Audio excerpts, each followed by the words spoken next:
Poughkeepsie box lit up, but otherwise we won't know. Right. And you guys can see us in the town? You can tell who's on Zoom? Yep, I can. Okay. Yep, and we can see who's on. We can see you guys talking, and we just, for some reason, our camera feed is not going to. Yeah. Anyway, I've just hit my tech limit, so let's just start. Okay.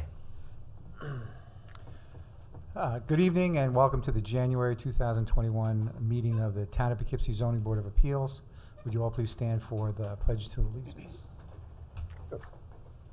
I pledge allegiance to the flag of the United States of America, and to the republic And to the and to the republic for which it stands, one nation, under God, indivisible, with liberty and justice for all. And I would ask that each of you take a moment just to remember Carmen Bucky, who was a member of this board for a number of years. She offered a lot of services to the town, and unfortunately she recently passed away. And I would just ask for a moment of silence in remembrance of her service and her life.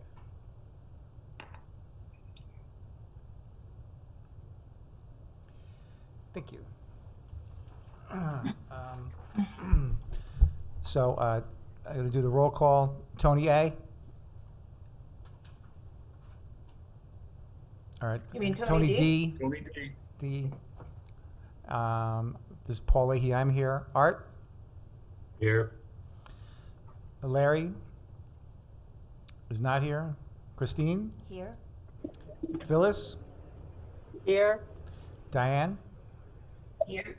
And because Larry Sloman's not here, Anthony S. will be a voting member tonight. I'm here. Tonight's meeting has been convened in accordance with the governor's executive order, which suspends certain provisions of the open meetings law to allow a municipal board to convene a meeting via video conferencing.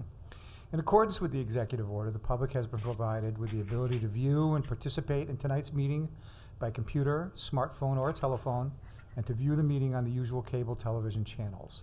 The recording of the meeting will be posted to the town website, and a written transcript of the meeting will be prepared and provided at a later date. There has been a roll call of the board members, and there is a quorum present for this meeting. I have also confirmed with the secretary that this meeting has been duly noticed. We have fulfilled our legal notice requirements by posting a copy of the notice of the meeting on the town's webpage and on the doors of the town hall, as the town's bulletin board is within the building and not presently available to the public. We have emailed a copy of the notice to the media, and we have confirmation that the legal notices for the public hearings have been properly published. So, under old business, Vassar College, number one, Vassar College, there's a request by the applicant to have that adjourned to the February 8th, 2021 meeting. I'd make that motion. Is there a second? Second. All those in favor signify by aye. Aye. Aye. Are there any opposed? Aye. I'm sorry, are there any opposed? Then that's carried, that's adjourned until February 2nd. Number two on the agenda is Stewart Shops. Again, there's a request for an adjournment until the February 8th, 2021 meeting, and so I would make that motion. Is there a second? Second. And any discussion? Any opposed? Okay, that's carried. The first new business on the agenda is Redhead Properties, LLC, 667-669 Sheaf Road. Is there someone from the that application here? Yes, Craig O'Donnell, the owner builder. Mr. O'Donnell, do you swear or affirm that the testimony you're going to provide tonight is true and complete to the best of your knowledge? I do. And Mr. Chair, I just wanted to let the board know that I actually used to represent Mr. O'Donnell in other matters when I was a litigation attorney. It had nothing to do with the town of Poughkeepsie, and that litigation is long concluded, so I don't believe there's any conflict present with my continuing to represent the town in this matter. I just wanted to let that be on the record. Very well. Based upon your statements, I don't think there's any conflict, and we can proceed. Mr. O'Donnell, why don't you describe what you're here for tonight? Yeah, my name is Craig O'Donnell. I live on Wheeler Hill Road in Wappinger, and I constructed the formerly known as Four Sons Apartment Project at 667, 669 Sheaf Road, now referred to as Deer Creek Apartments. I applied for a site plan approval in 2017. I started construction in May of 2020. Constructed everything according to the plan. I brought the sewer from the Hyatt over to the south side of Casperkill Creek. I constructed a sign as shown on the site plan that was approved by the town in the location and size as shown. And previous to my gaining a CO on the property in December of 2020, about a month ago, I was notified that the site was not compliant. So in researching it and looking back and seeing what happened, nobody really knows why, but it shows that sign being there and that size. So I applied for a variance for the size of the sign, and I've included all that information in the application along with the proposed sign. I have installed a compliance sign, a 2-foot by 2-foot sign, which I have pictures of that I included with the application. Additionally, I took pictures of, there's only, on the entire Sheaf Road, there's only 3 signs of any size. All of them are the same size as the one in the application. 4 by 8, Tilcon, Corin, Maine, and Tri-Muni sewer plant. They're all constructed basically the same way. And with that, I don't see that there's anything that would be adverse to the character of the property. I have no adjoining neighbors. I have vacant land around me. I have a vacant building to the south of me. The only occupied property is Corin, Maine, which is the old Botini yard where they stored their trucks. It's the pipe supply house, and they have a sign, and their sign is probably about 150 yards away from from the sign of the application. And other than that, Tilcon is probably about a quarter of a mile away, and then Tri-Muni is probably less than a half a mile or maybe a half a mile away. So I'm here tonight to seek a variance for the size of the sign. Apparently in the zone, it changes in the 100 feet or whatever from my property line. So I can only have a 2-foot by 2-foot sign, where I'm seeking a 4 by 8-foot sign. Can you tell me how many other signs are on the property? None. There's a sign on the building, on the southernmost building, right on the corner. Those are job identification signs that the building department requires. Those can be taken down now that the property's been CO'd. Those are no longer even, those are just temporary signs that to identify the building for Tim Sickles when he comes to do inspections there, even though he's all done now. So those signs actually can be removed. Can you tell me what's the purpose of a 4 by 8 sign? The purpose is the scale of the project, to be able to view it from the distance from the road, to identify the property. And also, if you've noticed, there's wood features on the buildings. There's timber brackets and gable crossbucks that were all done in Doug fir, and the sign is made out of the same material. So it's all, it all ties together as far as architecturally. And the size of the sign, again, it was scaled off of the plan to be that size, and it matches the other signs that are along that piece of road. How far is it from the curb? 25 feet.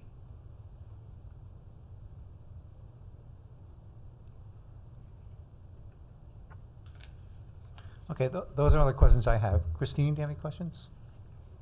So when you had the sign constructed, you didn't realize that it wasn't within the code, or am I understanding that correctly? That's correct. It wasn't brought to my attention until we were doing the CO on the property.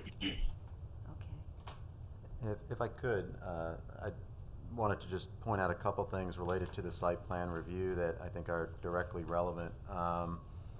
Back in 2018, when this was in front of the planning board, as part of our process, as you know, all of the departments review those applications. The zoning department is one that typically does and did in this case. Lizette Ortiz, who was the zoning administrator at the time, provided her notes about her comments about the RM district and the project, and her only comment at that time was that there were 2 separate proposed freestanding signs. Comments have been added along Sheaf Road on the site plan, where only 1 freestanding sign per lot of an area of 4 square feet is allowed per zoning code 210-124A, and she continued that sign specifications are required. So there were 2 things that she was noting. One is that the notes on that original version of the site plan were showing 2 signs, and 1 is only allowed, and she outlined how large the sign could be, and that sign specifications were required. In response to that, Mr. O'Donnell's engineer, Bill Povell, from Correct. Povell Engineering, wrote, there is only 1 proposed freestanding sign. Any incorrect labels have been removed, and indeed there's no longer a second sign on the site plan. The existing sign details are to be determined and will be provided at such time. The sign will be in conformance with the zoning code, including 210-124, signs permitted in residential districts. The proposed sign will not exceed 4 square feet in size and will provide a landscape base as shown on the plan. So whether or not Mr. O'Donnell was aware, certainly his engineer was aware at that time. The final site plan does not include any specifications for a sign. I suppose if you scaled off the rectangle that is on the plan, you might be able to ascertain its dimensions based on that, but actually you couldn't, because you wouldn't have the height. And there is no specification for the sign on the final site plan. So it was needed, I think it was pretty clear that it needed a sign permit, and then what the regulations that were applicable were at the time of site plan. Where the miscommunication occurred, I don't know, but I just want to make sure everyone has that history, that background. Yeah, was that note on the final plan? Which Or was note? that just was that in the minutes of planning board meeting? It's in let's see, the comment from the zoning department was in the comments that your engineer received, and then the letter, when we get a new submission, we require that the applicant respond to all of those comments. And so Povell Engineering responded to the zoning administrator's comments in July of 2018 with the recognition of what the sign regulations were, and an understanding that only 1 sign could be on the site. Yeah, there's only 1 sign on the site. Right. The plan, though, does not include any sign spec for what this sign was going to look like. No. The filed map that was approved by the town shows the scaled version size. Yes, you wouldn't be able to determine the height of that sign from that, but if you scale it off, it's the actual size of the sign that's there now. And you would just use, or I would use a width and then a height to match it. You wouldn't make it 1 foot in height by the 8 or 9 feet in width. So, and again, if it was in planning board discussion, 2-3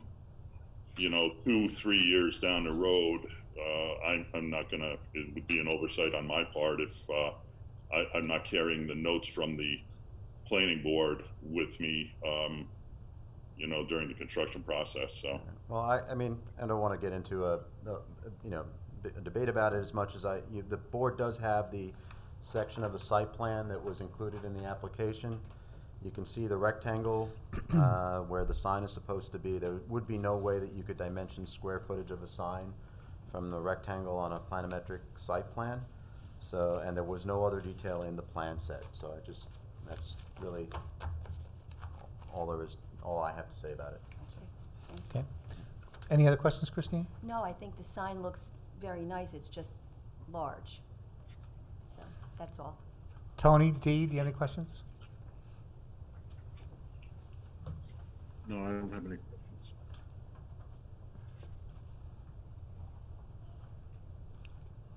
Sorry, I guess I was muted. I don't have any additional questions. Okay. Tony D? No other questions. Is that Tony D answering? I think that was Tony. Yes, that was. Yep. Okay. Art? Oh, I'm good, thank you. Phyllis? Yeah. Thank you for putting the sign up that is allowed. Because there's a significance between both signs, the one that's there and the one that's allowed. Is there a way to try to change that sign? Can it be shrunken or lowered, or is there any way to augment that sign? Well, I mean, it could be lowered, but it's going to be hitting the landscaping. There's a landscape berm that called for on the plan that's installed. It's at the height so that if you're in a car, you're looking to your right or left, depending on if you're going north or south, so that you can see the sign. It's not going to be below you. It's not going to be too much above you, so it's so that it's visible from a passing vehicle. That's pretty much the point of the sign. To make it smaller, it just wouldn't be. It's not really feasible unless I completely just destroy the whole thing and go a different route, because the letters that are on there were made from metal. I built the signboard with the same material as that's on the building, and it's it wouldn't really be practical. Okay. I mean, I did actually pay attention as I drove down Chief Road. We had something to do in New Hamburg, and there were signs that were this size, and then there were other signs along Chief Road that were just as effective, that were significantly smaller. So that's what I guess I want to say. Thank you very much. Thank you. Diane? Yeah, I just, I've gone up and taken a look a few times, but it's a very tasteful sign. I love your details. Good job. But the only thing, why didn't you look at the other? I mean, you're comparing the size of your sign to Tilcon and whatever the one is across the street, Colin, Maine or whatever. Corin, Maine. Yeah, Corin, Maine, which are light industrial or major industrial properties. But I went around the corner to the other housing unit down Camelot Road, just behind you, and their sign is right within. It's about 1 foot by 4 foot, 5 foot, and then Camelot Village is within the code, and then the Buddhists, who are another sort of, not normal residential house. And they all are within the zoning code. So why did you choose to go with the industrial sizing as opposed to what the other residential people chose? It's the scale of the project. If you can see the buildings from the road, you see the entryway, And for that scale, I felt that the 4x8 was what it called for. Anything smaller, you're not even going to really, you know, a 2 foot by 2 foot. You see the 2 foot sign that I put up. I spoke to Chrissy about it. I created just a generic 2 foot by 2 foot sign. It doesn't even make any impact whatsoever. It's almost like a real estate sign that you have stuck on your front yard. So the reason is the scale of the project. It fits, in my opinion. Thank you. Thank you. Any other questions from the board? Anyone in the public that wants to comment on this application?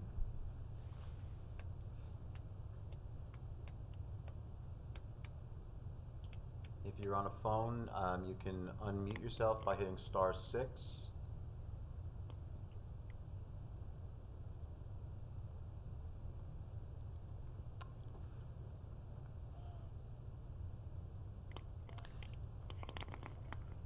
Guess not.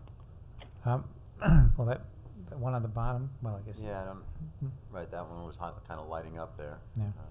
There was someone with the last numbers were 972.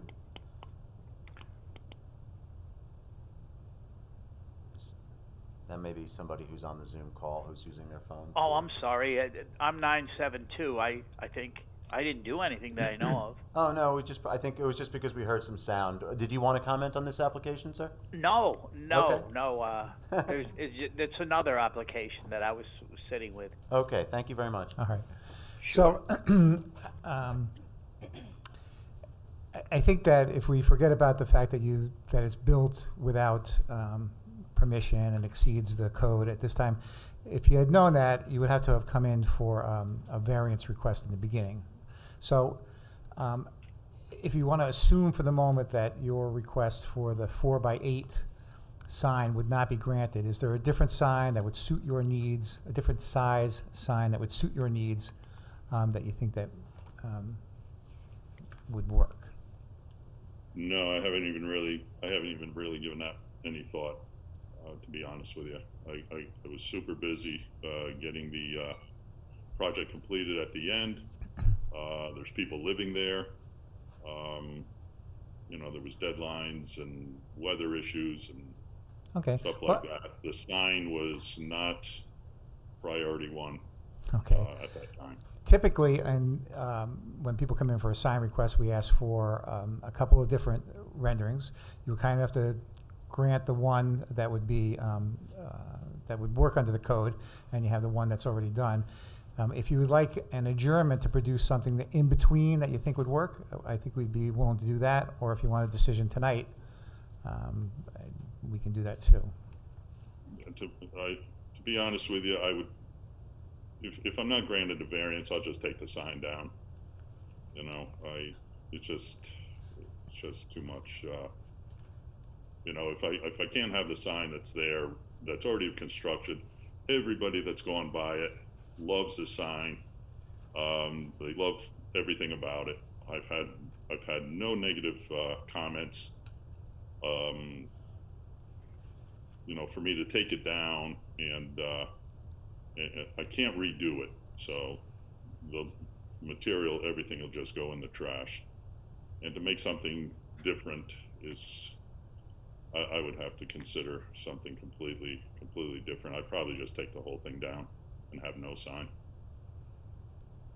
Okay. Anyone from the board that has any additional questions or comments? All right, hearing none, then I'll make a motion to close the public hearing. Art, you seconded that? Yes, sir. Okay. All those in favor signify by aye. Aye. Aye. Aye. Any opposed? Then that's carried. Next.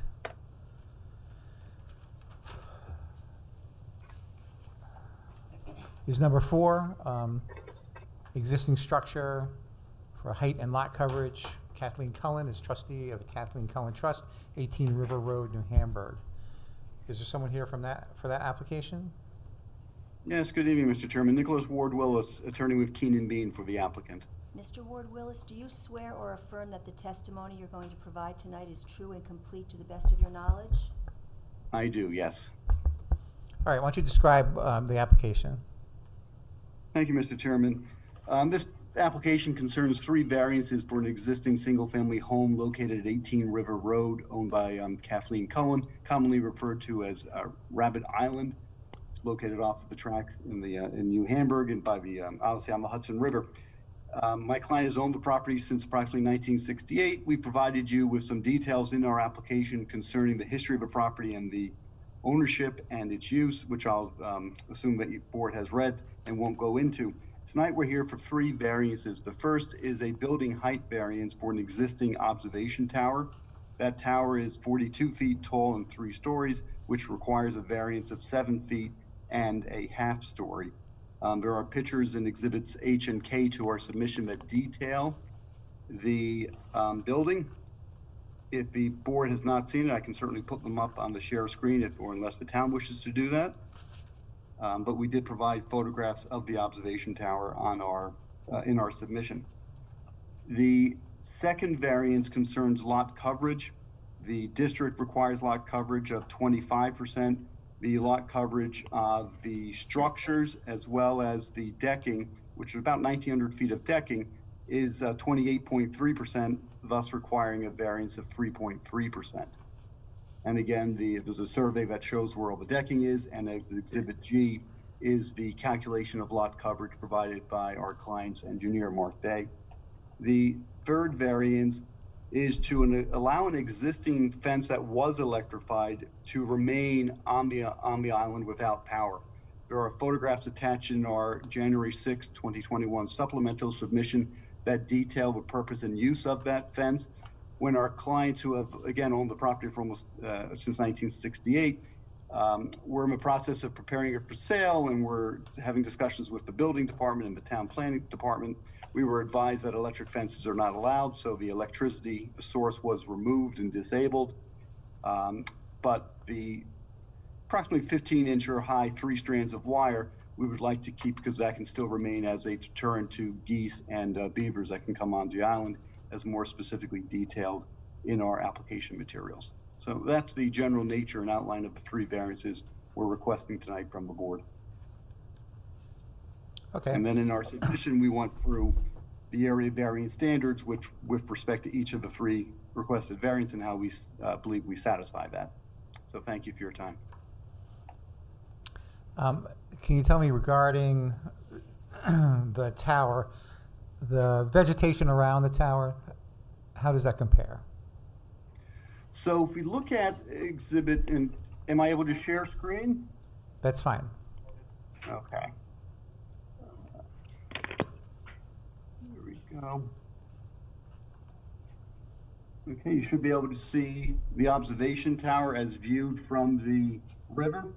You will see that it is of a lower height, and a couple comments I would make here. One is that the vegetated trees, not only are they a higher height in 3 of the views here from the west, the south, and the north, and the east, there's obviously an opening out to the river, but additionally, it's you can't see it because of the view from the trees to the east of it, that when you're on the land side, the tower is not visible. And if I show you the next picture, well, I guess not the next picture, but the second to next picture, this even more comes into play. If you see the amount of vegetation between the observation tower, which is closer to the riverside, and then you see the amount of trees going to the bridge. And then of course, there's a number of tall trees on the land side next to the railway tracks. So the observation tower has existed for a number of years. Our clients have not received any comments or complaints from the town or from residents, and we believe it fits in nicely with the use of the property and is not a hindrance to anyone's view. And regarding the lot coverage, you took that at mean high tide? That is correct. Exhibit G from Mark Day's office engineer shows that he did calculate that based upon the high water mark to reach for 25,200 square feet. And that of the total 7,123.58 square feet of coverage, 5,200 square feet approximately is the house, the garden house, the boathouse, the tool shed, and the pavilion, while approximately 2,000 of that is the survey. I couldn't hear the last part of your statement. Is it the 2,000 square feet? This 2,000 feet is what? Is decking on the property, excuse me. Okay. And that's, And our survey depicts those decks and the structures on the property. all right, and those decks are pervious, right? Water can run right through those? They are, that is correct, yes. And below the decks, that's all rock anyway, right? Correct, yeah, the fair amount of the island is rock, but that is correct, yes, beneath the surface of the decks. And some of these are second floor decks, so there may be more long. I had to tell you that you're kind of muffled right now. If you could, I don't know, face the microphone or. Yes, apologies. So you're correct that beneath the deck, there is natural surface. It's not a permanent structure, so the water that flows from the deck is able to permeate and go through the ground. Additionally, some of the decking is second floor decking. It's not all at grade. And tell me about the fence. How long has it not been electrified? Probably about, actually, let me clarify. We've made arrangements for the electrician to come out there, and I don't believe it has happened yet. I apologize, I misspoke. We had made arrangements for it to come out, for the electrician to come out there, and certainly we would recognize that would be a condition that we demonstrate to the satisfaction of the building inspector that the electricity is being disconnected to his satisfaction. So I apologize, I misspoke. Maybe I misunderstood. And how difficult would it be to remove the fencing? How are they planted? How are the posts planted into the island? Mr. Cullen, are you able to answer that question as to how they are planted? My client, David Cullen, is on the meeting. If you just unmute yourself. Mr. Cullen, you'll need to unmute yourself.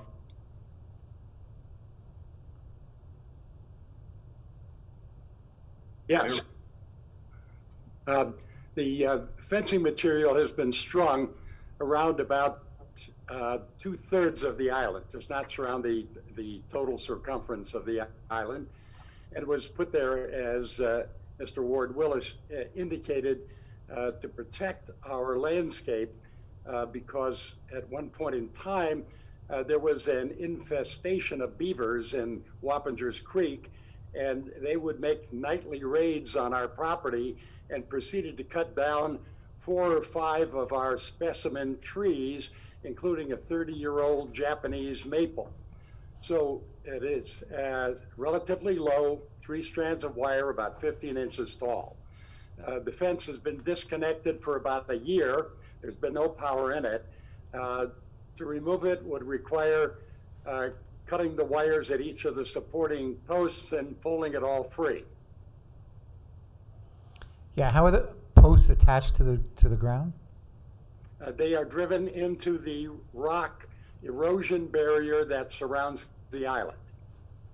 And in the year that it's not been powered, have you had a problem with geese or beavers? Geese are a problem every year. As they migrate up and down the Hudson Valley Flyway, they continually land on the island, and with the power off, I'm frequently out chasing them off by hand. Has it made any difference with the power off compared to years when the power was on in terms of geese problems? Yeah, I would say the geese have figured that out pretty quickly, and they adapted and have been more frequent visitors, if you will, to Rabbit Island. Okay, and how about beaver in the last year or years?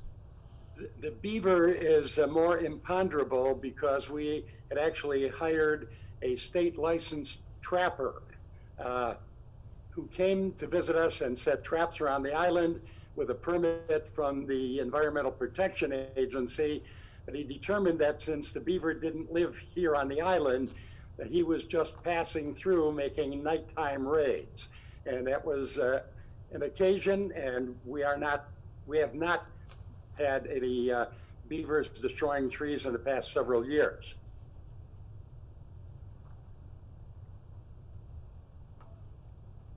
And tell me how difficult of a procedure would be to remove the posts. I would have to check with the people who put them in there. Metal standards about 2 inches wide and a little taller than the wire strands, and they were all arranged into the rock erosion barrier. Do you know about how many? Sometimes. You know I'm about how sorry? many there are? About how many posts there are? Well, the posts occur about every 6 to 8 feet, and whatever the circumference of the island is, 2/3 of that, I couldn't give you an estimate. Probably 40 to 50. All right. And how long ago were they put in? About 8 or 9 years. All right. I think that's all I have. Christine? No questions, thank you. Tony D?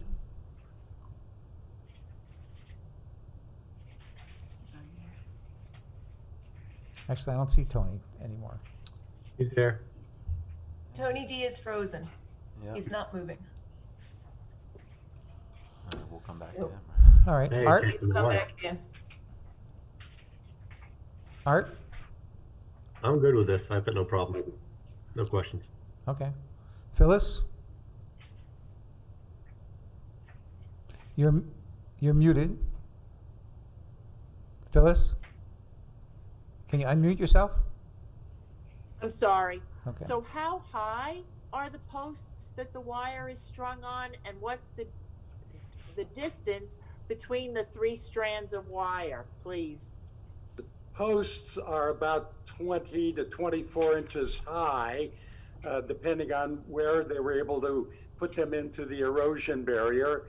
And the strands of wire vary in distance apart. Normally they are between 4 and 6 inches apart. And I've placed up on the screen, you can see a photograph of the fence and the strands that Mr. Cullen has mentioned, and there's another picture of it. So it's 2 closer to the bottom and then 1 higher up. Well, And they vary in height, but I would say they average 4 to 6 inches apart. okay. And would you consider the fence to be in good repair? Yes. Except for the power has been off for a year, yes. Okay. I have no further questions. Thank you, sir. Mm-hmm. Diane? I'm not sure if everyone got out to the island to view these things, but I mean, the fence is just to comment on the fence, if you haven't seen it in person, it's very unobtrusive, and I do need to look at the zoning about just the fence by itself, because if the power is removed, I don't see where the fence is is causing any problem, and if it is going to deter the beavers, it's probably a good idea to consider keeping it. But and you know, as far as the tower goes, as a resident of New Hamburg, it's a very hidden little treasure that does not obstruct any views from the residential part of New Hamburg. You really cannot see it. My house is at the high point of town. I don't see it from where I live, looking down on the island. And as far as the coverage of the island goes, you know, we have the high tides, low tides, but because everything is so permeable out there, and it is so well done, you know, I don't see where that 3% based on the tides of the river makes a lot of difference. But that was just my take on visiting the property. Okay. Anything else? No, I'm done. Okay. Tony S. Yes, just a couple of questions about the electric fence. I believe Mr. Ward Willis indicated that you were about to make arrangements for an electrician to disable the power. Are you talking about permanently disconnecting it so that it can't be turned on? Mr. Cullen, do you want to answer that? Yes, yes, our intent is to remove the powered cables from the circuit breaker box so that it cannot be turned back on. Okay, so you would be left just with the fence as just like a structure that might deter, possibly deter some intrusion onto the property, but there would be no ability to turn it on since you said you're gonna disconnect it at the breaker box and take the cables out, right? That's correct. It would be simply a 3-strand wire physical deterrent at that point. Okay, that answers my question. Thank you. And Tony D. Mr. Chair, Tony D Hey. is he back? You hear me? I'm on the phone. Okay. Go ahead. I don't have any questions for the applicant. Okay. Anyone from the public who wishes to comment on this application?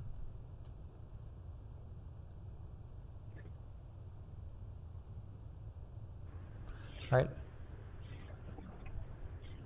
Okay, not hearing anyone. I'll make a motion to close the public hearing. Second. From that, All those in favor signify by aye. Aye. Aye. Any opposed? Then that's carried. Next is number 5, for an existing deck at 238 Innis Avenue, KTPRE Properties. Is there someone here for that application? Yes, Kevin Mandel, the owner of KTPRE Properties. Sir, do you swear or affirm that the testimony you're going to provide tonight is true and complete to the best of your knowledge? I do. All right, why don't you describe your application? So approximately almost 15 years ago, a gentleman, Mr. Triber, had applied for a permit to build a deck and a storage shed on the back of the property, the rear of the house. It was subsequently turned down, and he never saw a variance. The shed is about 2 feet from the property line, and the deck is approximately 8 feet 9 inches from the property line. The shed I've already filed for and received a demolition permit for it. I'm going to be taking it down. We're going to demolish the shed. But I'd like to keep the deck. It just has to be, the stairs have to be reconstructed. The house itself is going to be completely renovated. New electric, new plumbing, new siding, new everything. And it's an attractive part of the property, and I'd like to try to keep it. Okay. So your intention is to remove the shed, that storage shed that's there? Yes, I've received a demo permit for that. That's going to be demolished. Okay. And the replacement deck would be approximately the same place or same size that the existing one is? It would be exactly the same, other than the stairway, because the stairway is not up to code. Okay. And so are you replacing and rebuilding a deck or just upgrading it? I guess really, I mean, the boards themselves will be composite instead of the pressure treated wood that's there now. And the stairway will be completely new because it exits from the rear porch. There's no landing, so it's not up to code. There needs to be a better set of stairways built next to the deck. Okay. And is this going to be owner occupied? Or are you flipping it or a rental? The plan is to sell it within the next, obviously fix it up and sell it in the next 6 months. Okay. Christine, do you have any questions? No questions. Tony D? No questions. Art? Sure, no questions. Phyllis? No questions. Diane? No questions. Tony S? No questions. Is there anyone from the public who wants to comment on this application? Mr. Matrando?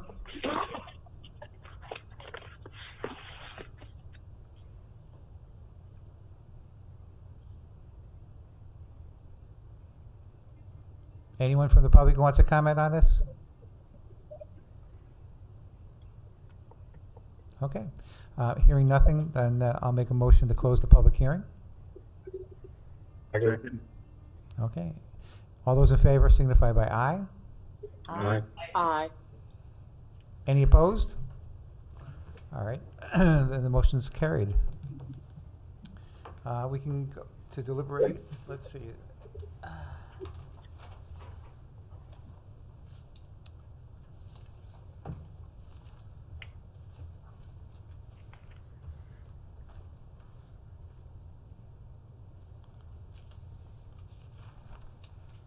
Is Mr. O'Donnell still present? Okay, then we'll go to number 4, 18 River Road. Anybody have any comments about this one? Christine? No, I think everything has been existing for a long time, and it's a lovely, unique property, and Somebody talk. What's that, Art? I thought somebody was talking. I thought I heard someone talking. Christine No, was- the only thing I want to say that, even the fence to me is no problem. It was there for a purpose to keep the animals out. It's so low, nobody sees it. And the lot coverage, etc. I'm fine with this whole project. You can't even see the property really. I've got no problems with it. Okay. Tony D?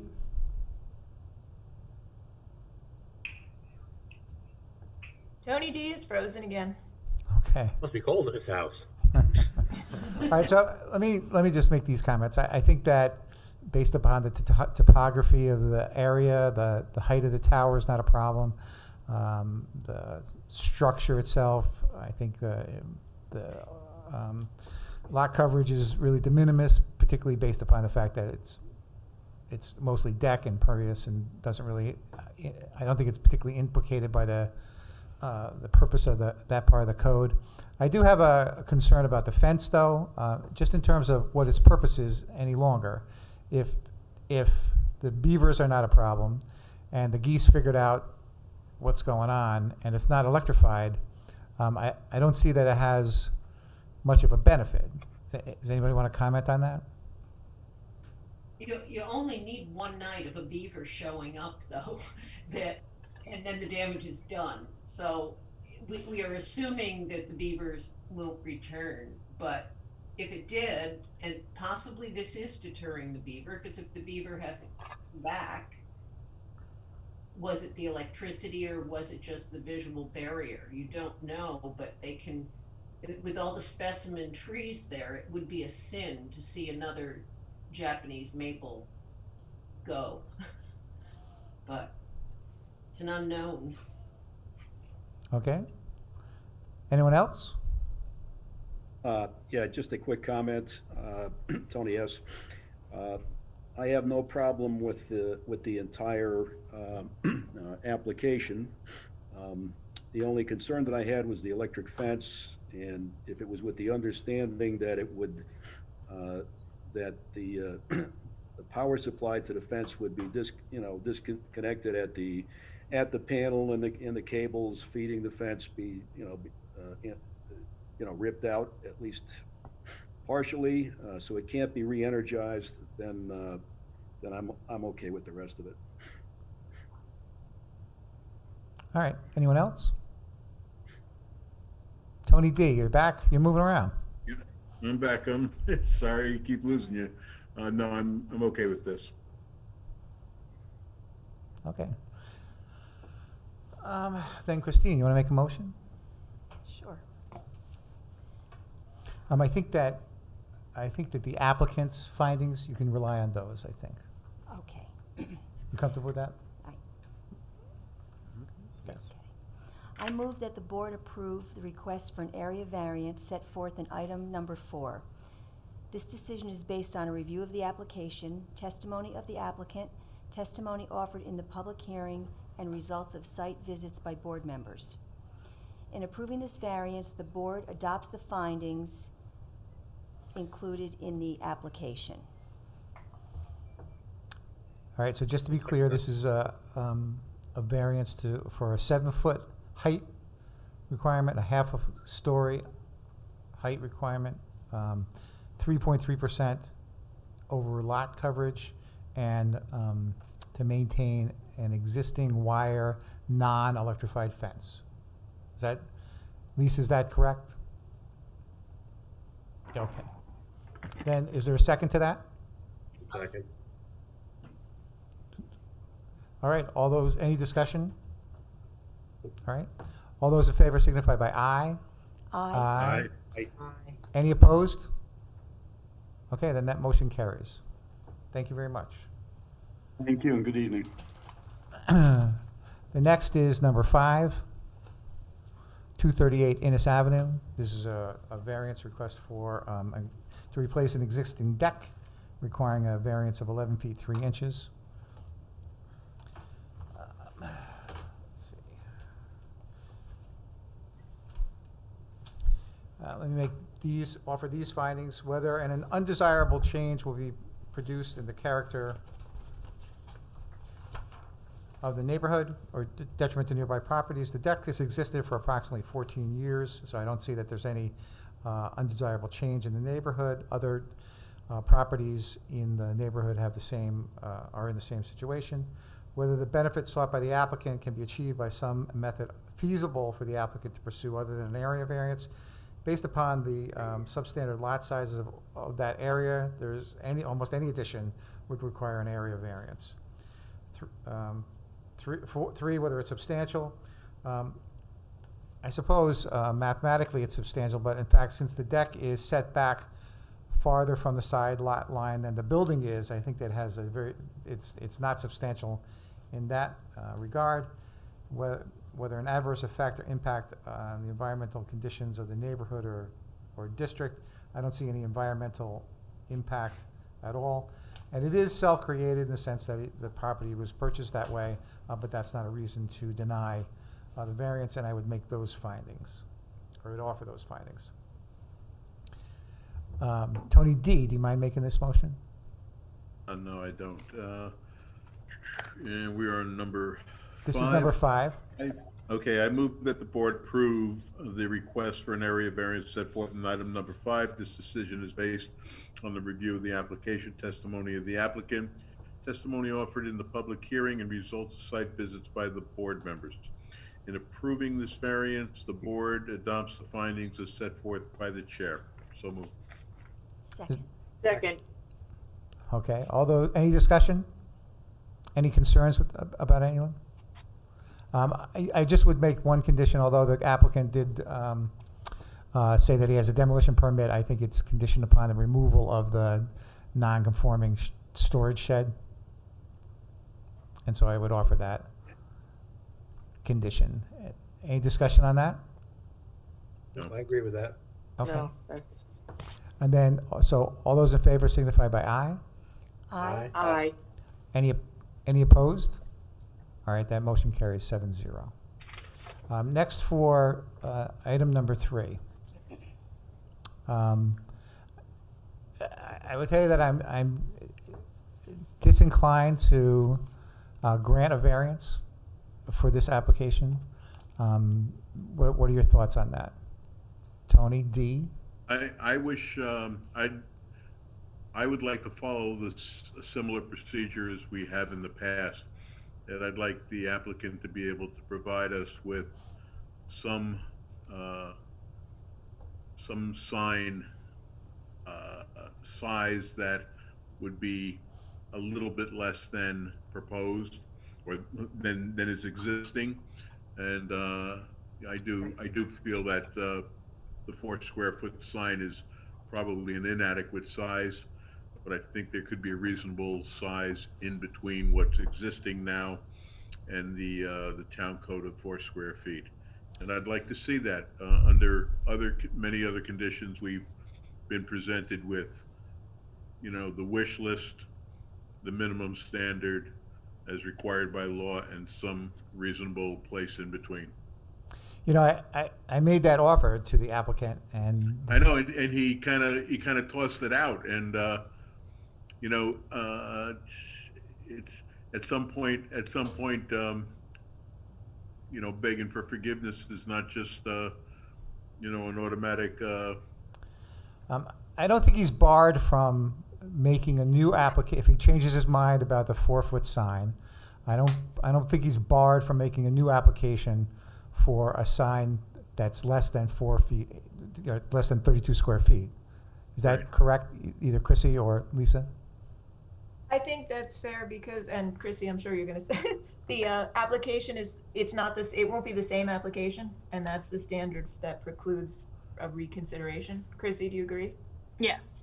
Yeah, so I don't think he's prejudiced by, if we decide not to grant his variance, I don't think that prejudices him from coming back with something that we might consider, assuming that it's not going to be granted.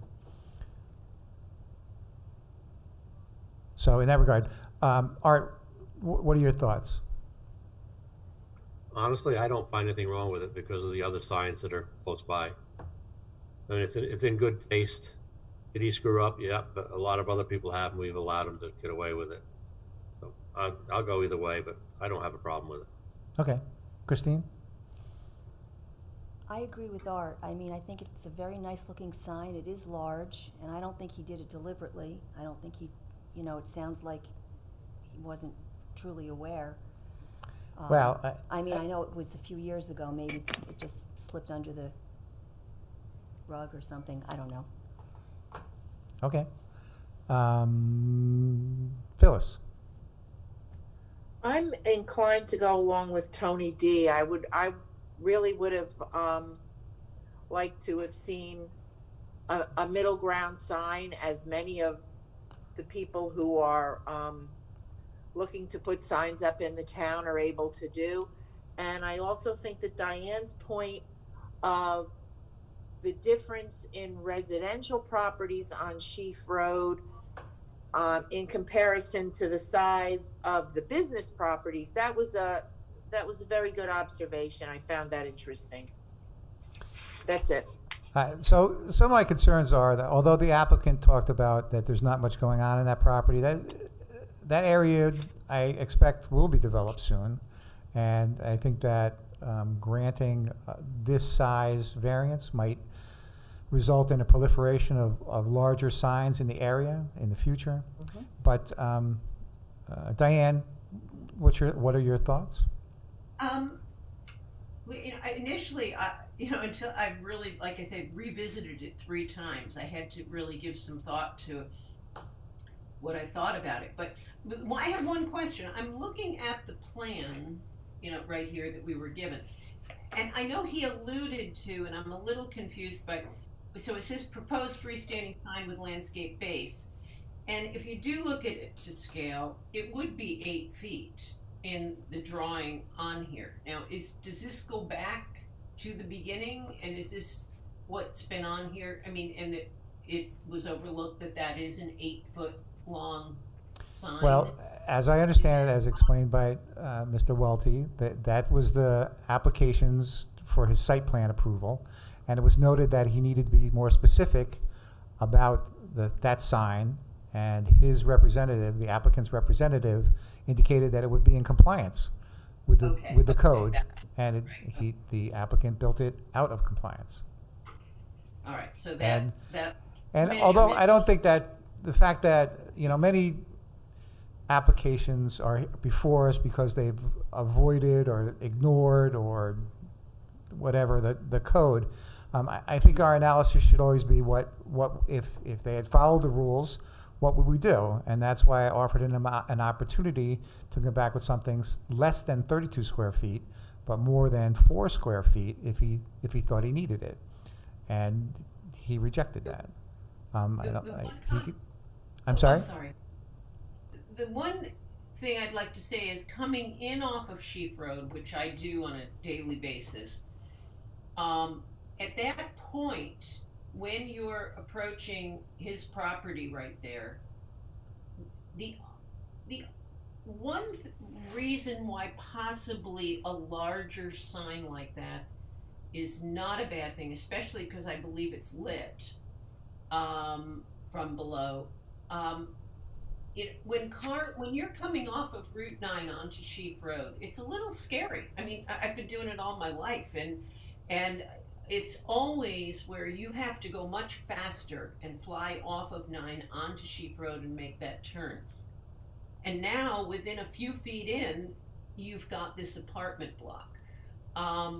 So having a very small sign, or as he said, no sign, might be a problem, whereas at least this sign hits you very quickly if you're not accustomed to the speed you're coming upon this entrance and exit of the apartment building.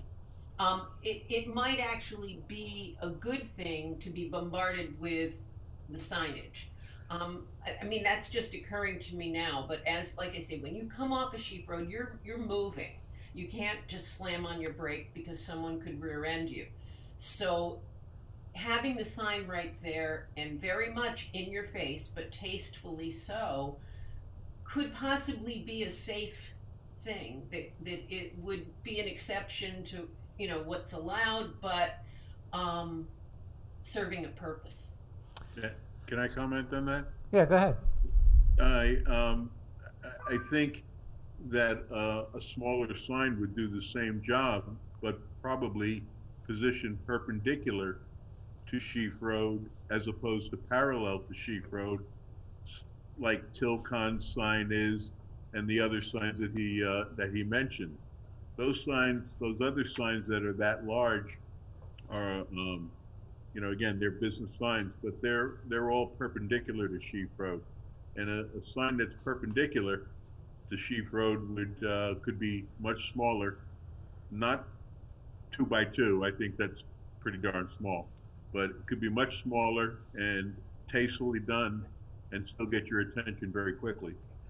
In fact, probably more quickly and more safely than a sign that's parallel to the road. Yeah, I'm somewhat confused about what the purpose of the sign is. What, you're advertising it for the people that live there, or? Maybe for visitors. I'd like to think I know where I'm going. I'd like to think that too. But. All right. Tony S. Did I miss anyone? Okay, I don't really have any great concerns about the sign per se. I mean, it's big. It's also true that that this complex is on the sort of the industrial end of Sheaf Road as opposed to the residential end. I'd be okay with it if it was somewhat smaller and if the applicant offered us something a little bit smaller. I think the only concern I have is if somebody does develop the property across the street, in other words, from Route 9 down to Corin, Maine, is whether or not having this size sign there would set some kind of a precedent for a future developer. And I don't know how that would work. And that's probably the biggest concern that I would have, is if it would somehow set a precedent for anybody else. Other than that, I think it's a very tasteful sign. It's just big. Well, we're here on the size and not the aesthetics of the sign. And I would hope that even if it were an ugly sign, it wouldn't change our analysis. But let me just take, how many people would be in favor of granting the variance 8 times the allowed size? I'm okay with it, Paul. I'm okay. I'm okay. Yeah, I would be okay with it. All right, so that's 3. How many people would vote against it? I'd like to see Oh, an you're alternate okay? proposal. Okay. I'd like to see something else as well. Okay. Then, Art, do you mind making the motion? Are we denying it or approving it? Apparently, there's enough votes to pass. Oh, so in that regard, then, You can use the findings in the staff report. yeah, but we have to do an EAF. Oh, EAF, right, thank you. Based upon a short EAF, I asked the board to adopt a resolution of non-significance in the matter of number 3, and the board act as lead agency. Is there a second to that? Second. Any discussion on that? Then all those in favor signify by aye. Aye. Aye. Aye. Any opposed?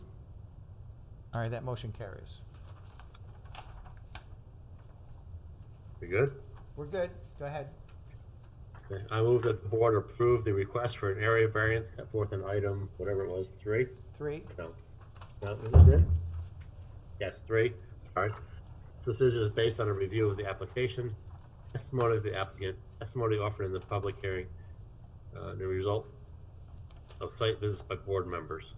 And also, I believe that the staff report was not against it, if I remember reading it right.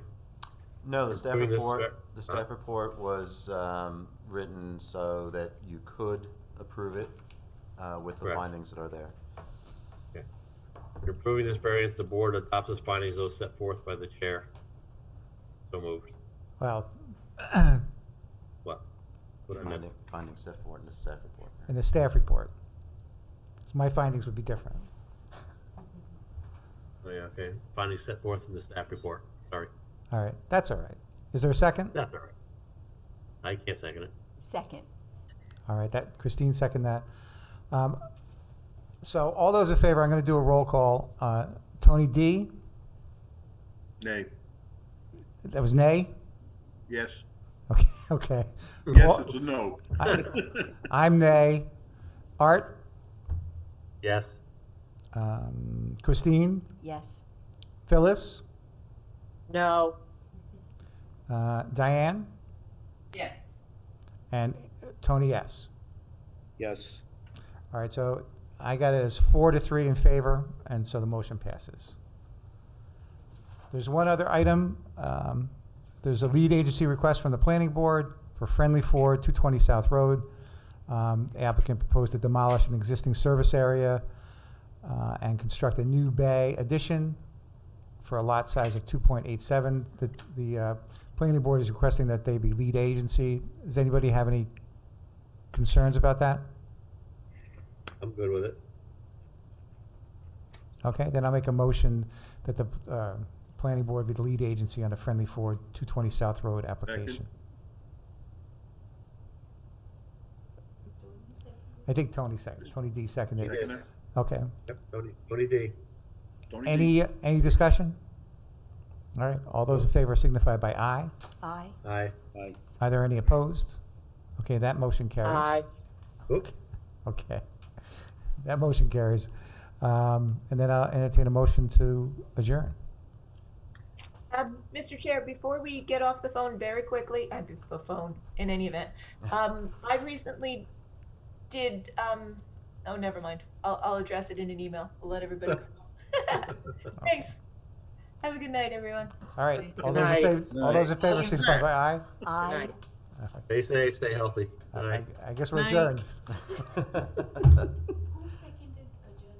adjournment? Art. Go with that. Are we off? All right. Interesting. Now let me turn that volume off.